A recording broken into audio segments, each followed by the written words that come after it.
In this animation, we'll consider resistance and its relationship with power, particularly state power. Resistance refers to practices and discourses that challenge dominant power relationships within society. How we understand power essentially affects the way that we understand resistance to it. Resistance can refer to power within oneself to experience and interpret the world in different ways to those dictated by hegemonic power structures. It can also mean the power to think, feel, and act together with other people against various forms of power. As power is a multifaceted phenomenon, so too is resistance. Power can be both overt and invisible or hidden. Similarly, resistance can be explicit or subtle. Resistance can be expressed in different ways. It can be collective or individual. It can be violent, as in the case of acts of violence in relation to what are perceived as illegitimate states or unfair laws or practices. For example, a supporter of the suffragette movement, Emily Wilding Davison, died after she threw herself in front of the King's horse at the 1913 Derby. Or resistance can be nonviolent. For example, Rosa Parks refusing to give up her seat for a white person as part of the American Civil Rights Movement against legalized racial discrimination and segregation in 1950s and 1960s America. While it is possible to resist many different forms of power, state power has been a key target of resistance throughout history. In liberal regimes, where citizens are subject to relatively low levels of repressive control by the state, it is usually possible to engage in overt nonviolent resistance through the explicit defiance of established norms, practices, or laws, including large-scale public protests. In authoritarian regimes, where populations are subject to high levels of control by the state, explicit organized resistance may be very difficult. Here, challenging dominant discourses provides an important means of resistance.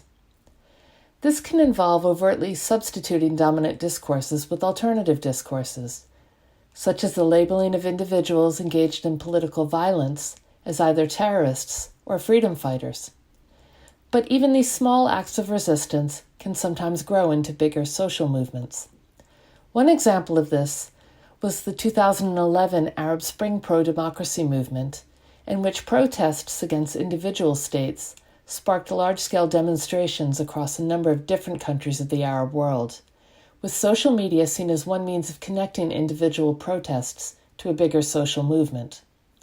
Alternatively, dominant discourses may be reclaimed and their meaning subverted.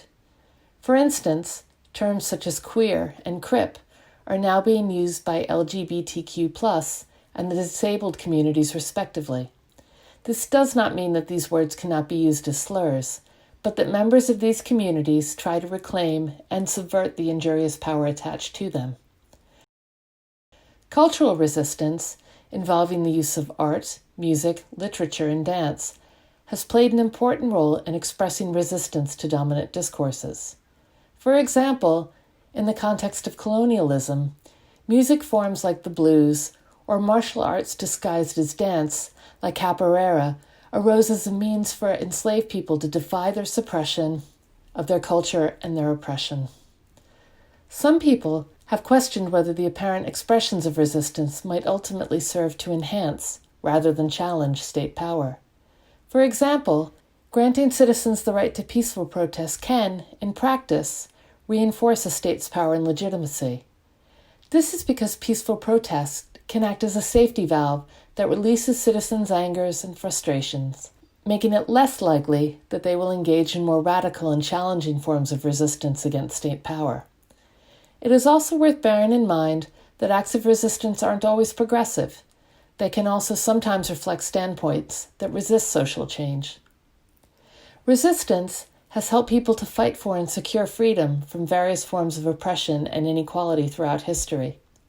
For example, acts of resistance have resulted in women having the right to vote, slavery being abolished, and gay marriage being legalized in many countries.